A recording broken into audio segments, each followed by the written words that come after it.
casser la forme de vouloir réussir sa vie. Question 1. Qu'est-ce qui incite l'ego à vouloir réussir sa vie? C'est la croyance de l'ego en sa propre forme qui l'incite à vouloir réussir sa vie. À ce stade de croyance, l'ego est persuadé que sa personnalité primaire est réelle.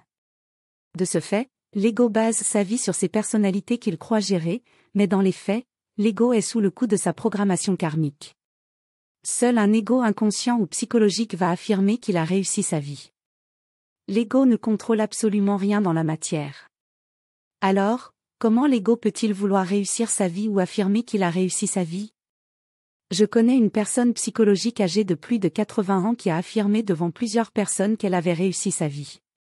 Ces affirmations étaient basées sur l'accumulation de valeurs, telles qu'une grande maison, beaucoup d'argent, une belle voiture, etc. Pour répondre à la question, c'est l'entité primaire à travers la programmation karmique de l'ego qui est responsable de cette grande illusion. Question 2. Dans quelle sorte de forme va s'enfermer l'ego à ce moment-là? Pour agir de la sorte, il est clair que l'ego est très loin de son esprit. Au contraire, l'ego est enfoncé dans le tissu spongieux de sa personnalité primaire. C'est l'entité primaire qui fait croire à l'ego, à travers la croyance, que sa forme ou sa personnalité est réelle. Une fois l'ego embarqué dans cette croyance, l'ego est de facto ficelé par les valeurs qu'il met sur sa personnalité. La pensée qui est insufflée à l'ego crée cette dérive astrale dans le mental lorsque l'ego lui donne de la valeur. C'est à cet instant que l'ego crée une forme pensée qui se matérialise en une personnalité. Question 3. Que vient mettre en avant cette quête de vouloir réussir sa vie? C'est l'entité primaire dans la personnalité de l'ego qui crée cette dépendance affective envers la forme de l'ego. Ce faisant, l'ego crée une addiction au monde de la forme.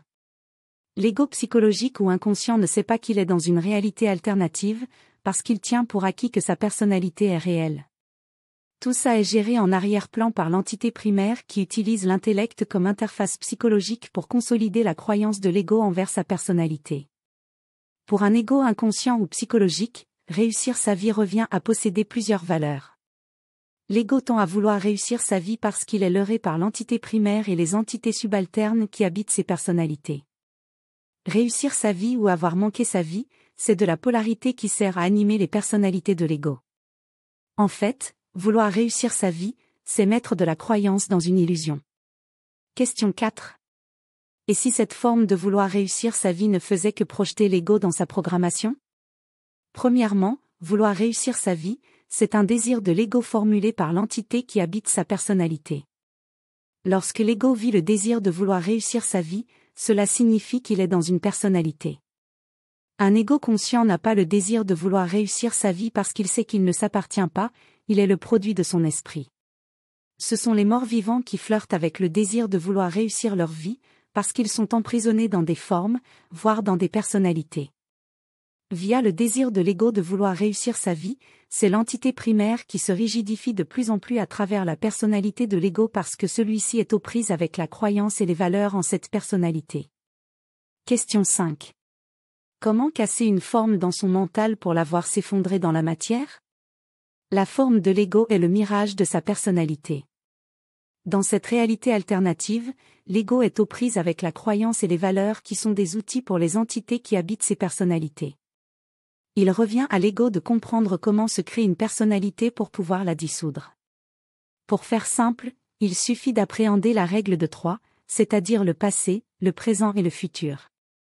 L'ego doit savoir que s'il n'est pas dans le présent, il est de facto dans le passé, les mémoires, ou dans le futur, les désirs. Le passé représente le pôle négatif et le futur représente le pôle positif, tandis que le présent représente le centre mental, voire l'esprit. Il faut savoir que le passé et le futur sont des pôles qui servent à animer les personnalités de l'ego.